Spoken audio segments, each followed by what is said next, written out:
Salut, salut!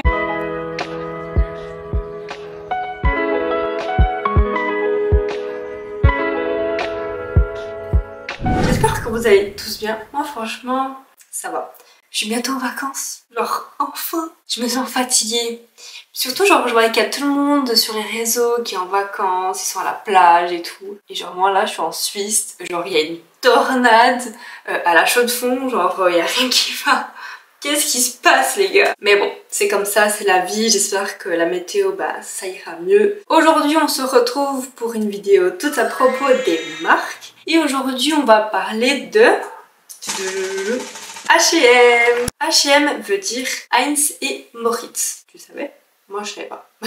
C'est une entreprise de magasins suédois de prêt-à-porter pour femmes, enfants et hommes. En 2020, H&M est le deuxième leader mondial de la confection de textiles derrière le groupe Inditex. Donc cette marque fait souvent des collaborations temporaires avec des personnes très connues telles que Beyoncé, Rihanna, The Weeknd. Genre c'est incroyable. Hello, ici c'est Jess du montage. Je viens de tomber sur un article qui parle qu'en fait H&M a sorti une collection avec des vêtements liés à Justin Bieber, donc on le voit sur ce t-shirt là. Et en fait Justin Bieber n'a jamais accepté cette collaboration avec la marque. Enfin c'est dingue en fait qu'il fasse ça. Et du coup il a mis en story comme quoi il n'a jamais accepter ça et que c'était pas normal qu'il lance une collection avec ses photos.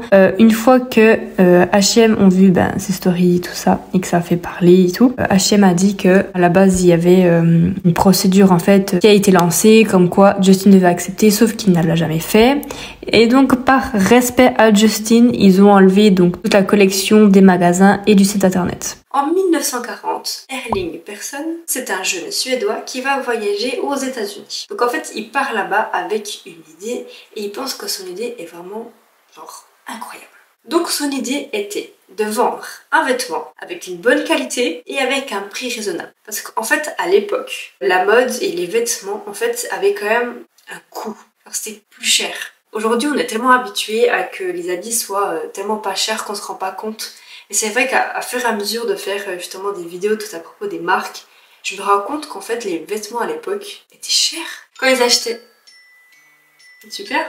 Quand ils achetaient des vêtements, en fait c'est comme si nous aujourd'hui, je sais pas, on va acheter une montre d'un certain prix. En fait, ils mettaient l'argent, ils économisaient pour acheter ce vêtement qui allait durer beaucoup de temps. Alors qu'aujourd'hui, non, on achète un vêtement, on se dit, bon allez, peut-être que je vais mettre 2 fois, mais c'est pas grave parce que ça coûte 20 balles. Alors qu'en fait, ouais, non, avant c'est pas comme ça. Donc en 1947, il va ouvrir son premier magasin, et qui s'appelle Heinz. Et en fait, ça veut dire pour elle en suédois. Donc en 1968, il voulait acheter d'autres magasins, et en fait, c'était des magasins d'articles de pêche. La partie qui était pour les hommes sera intégrée dans l'entreprise. La partie qui était consacrée à la pêche, elle a été vendue. Ce magasin-là appartenait à Moritz with Force, d'où le nom Heinz et Moritz qui signifie pour elle et Moritz. Donc dans les années 1970, ils vont développer des vêtements pour les jeunes et pour les enfants. Puis en 1990, donc Stéphane Persson, le fils de Erling, va être PDG et président du conseil d'administration. En 1992, H&M va ouvrir son premier magasin en Belgique. Et en 1998, ils vont ouvrir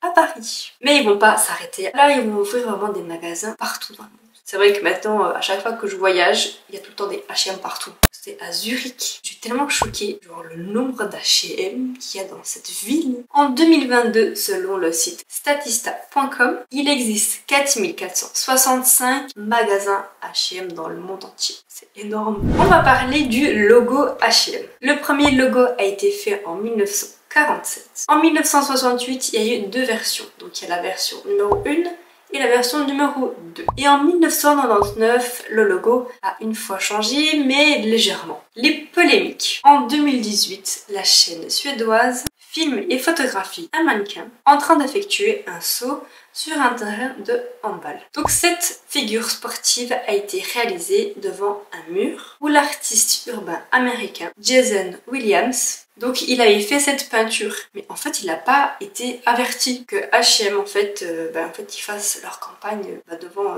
son art. Donc il va entamer une procédure judiciaire contre H&M pour obtenir des dommages-intérêts sur l'utilisation illégale de son œuvre. Toujours en 2018, la marque a posté une photo d'un enfant noir. Jusqu'ici, rien de très alarmant. Mais sauf qu'en fait, lisez bien ce qu'il y a écrit sur son tweet. Donc c'est écrit « Coolest monkey in the jungle ». Ça passe pas les gars. Donc la traduction veut dire « le singe le plus cool de la jungle ».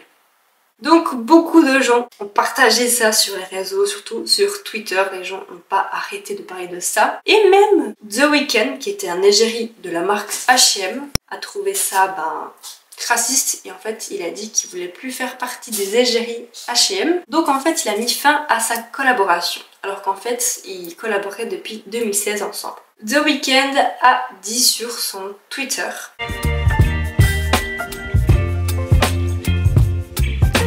non, franchement, ils auraient pu vraiment faire attention. Enfin voilà, on sait que c'est quand même un peu touchy, donc franchement, ils ont forcé.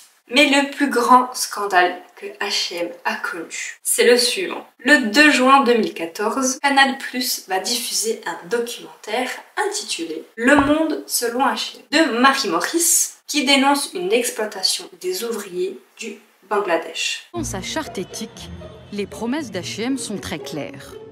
Des semaines de 6 jours, 48 heures de travail.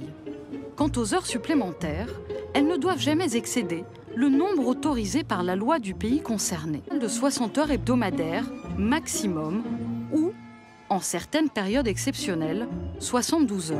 On a commencé à 8 heures ce matin, donc là, on est vraiment fatigué. 80 heures hebdomadaires minimum, bien au-delà des promesses d'H&M. Ou lorsqu'on s'approche des dates de livraison, on peut travailler jusqu'à 1h du matin, 3 heures ou 5 heures, ou même parfois jusqu'à 7 heures du matin. Quand même revenir juste après à 8 heures pour une nouvelle journée. Donc il travaille 80 heures pour un salaire de 30 € par mois. Et si c'était que ça, mais en plus il travaille dans des bâtiments qui sont même pas sécurisés. Et H&M se sont dit, bon, au Bangladesh, je pense c'est un petit peu trop cher aussi. Pourquoi pas aller en Éthiopie pour payer encore moins les gens? Non mais sérieux les gars.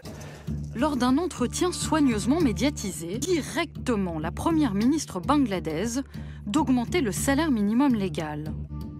Délocaliser une partie de la production en Éthiopie, où la main-d'œuvre est encore moins chère qu'au Bangladesh. Le salaire est encore moins bas qu'au Bangladesh. Il n'y a pas de salaire minimum légal ici pour les ouvriers du textile. Ils ne gagneraient qu'entre 36 et 50 € par mois. Donc dans le documentaire, on peut voir H&M collabore avec Mohamed Aï Hamoud. Donc en fait c'est un homme d'affaires éthiopien. En fait il a l'origine d'expulsion des villageois. En fait il a pour but d'agrandir l'agriculture industrielle. Ce partenaire homologué par H&M traînerait des dossiers sulfureux, dont un en particulier, l'expropriation de villages entiers. Tom n'est pas digne de confiance. Il n'aide pas les gens. Il joue avec leur vie. Il détruit et il tue.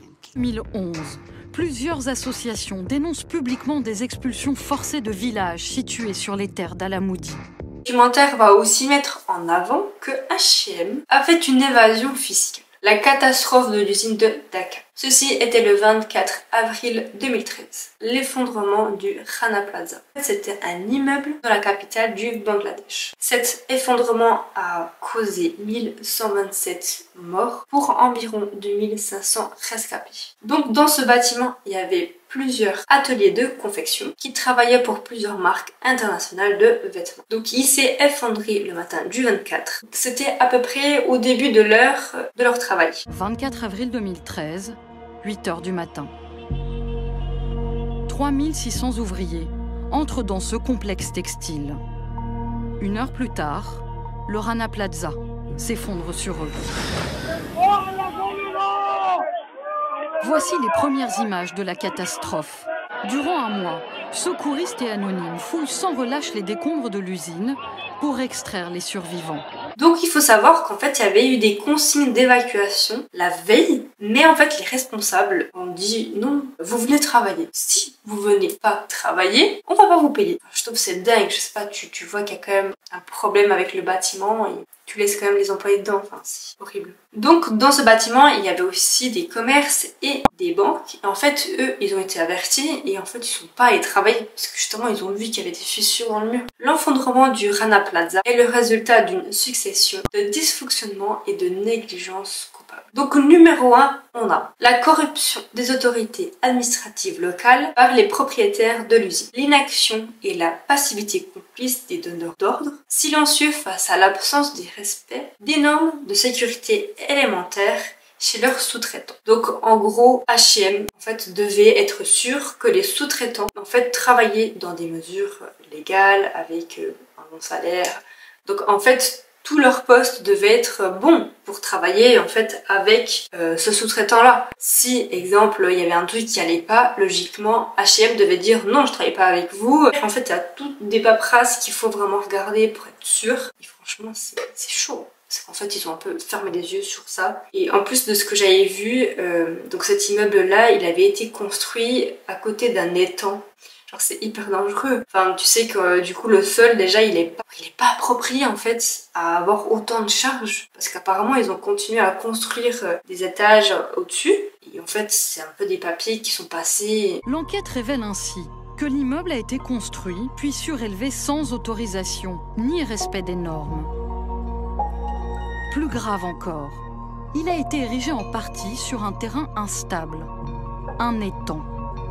Donc en fait, il y avait des générateurs d'électricité qui étaient en haut du bâtiment, vibraient. Et en fait, c'est aussi à cause de ça que le bâtiment, il s'est effondré. Cette histoire est aussi liée à H&M parce qu'on a retrouvé des étiquettes H&M. Mais malheureusement, c'était pas les seules, il y avait aussi d'autres marques. Le 28 avril, le propriétaire Sohail Khala est arrêté avec des complices par le Rapid Action Battalion. C'est une élite anti-criminalité du Bangladesh qui était en train de fuir vers l'Inde. Donc faut savoir que souvent les ouvriers sont en grève pour améliorer leurs conditions de travail. Donc beaucoup de manifestations se sont organisées suite à cet événement. Ça sert à rien de faire ça parce que la plupart des députés sont des propriétaires en fait des usines. Donc en fait ils préfèrent garder un environnement favorable pour les investissements, donc pour avoir plus d'argent, plutôt qu'améliorer les conditions du travail de leur peuple. Après cette tragédie, un plan d'action a été proposé par l'international pour inspecter les usines de textile du pays afin de s'assurer de leur état. Suite à cette annonce, le gouvernement du Bangladesh décide de valoriser le salaire minimum des ouvriers. En 2021, H&M et d'autres marques font un communiqué en expliquant qu'ils ne vont plus utiliser de coton qui viennent de cette ville-là. Je ne sais pas prononcer ça. Et en fait, on suspecte qu'il y a du travail forcé des Ouïghours. Donc beaucoup de Chinois ont été très fâchés sur les réseaux.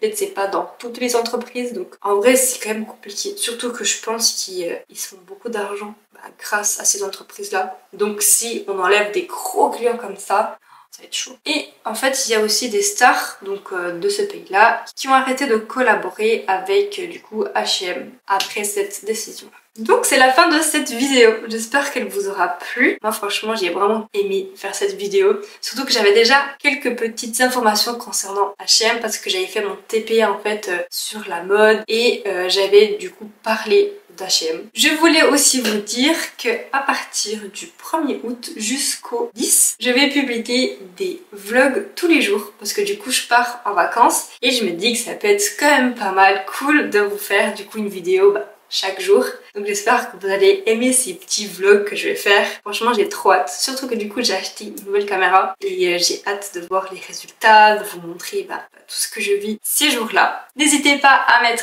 un like dans cette vidéo, à vous abonner à la chaîne. On devient de plus en plus nombreux sur cette chaîne et franchement merci beaucoup, je vous kiffe. Je vous laisse mes réseaux sociaux, une vidéo à aller regarder par la suite et sur ce, bye guys!